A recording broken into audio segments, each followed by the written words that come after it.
എന്താ ഇവിടെ? സുഗതന നശിപ്പിക്കാൻ ഈ മഹാഭാവി ഗൂഢോത്രം ചെയ്ത് കുഴിച്ചിട്ടു. കേട്ടോ, ആക്രമിക്കാൻ വന്നവൻ ക്ഷയരോഗം വന്ന് കൊരച്ചു കൊരച്ച് ചാവുമെന്ന്. ഇപ്പൊ പറഞ്ഞോ ഏതവനാ ചെയ്തെന്ന്?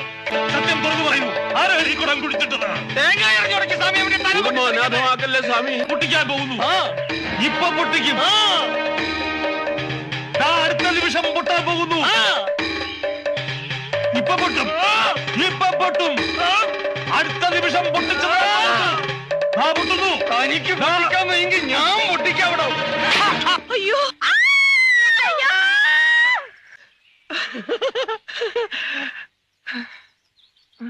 എല്ലാവരും ഒന്ന് നോക്കിയേ, എനിക്കിപ്പോ തലയുണ്ടോന്ന്. ആരുടെ തലയാണോ പൊട്ടിത്തെറിച്ച്? തന്റെ അപ്പൂപ്പന്റെയോ? താരെന്തിനാണോ എന്റെ തേങ്ങ മേടിച്ചുടച്ചത്? Bloody fool. തേങ്ങ ആരോടച്ചാലാ? എന്നാ പിന്നെ തനിക്കോടെ തേങ്ങ മേടിച്ച് ഉടച്ച പോരായിരുന്നു. നിർത്ത്. ഞാനാ ഇതിവിടെ കുഴിച്ചിട്ടത്. ഓരോ ഇത് മാത്രല്ല, ഇതുപോലുള്ള മാരക മന്ത്ര തകിടുകൾ ഈ വീടിന്റെ പല ഭാഗത്തും ഞാൻ കുഴിച്ചിട്ടിട്ടുണ്ട്.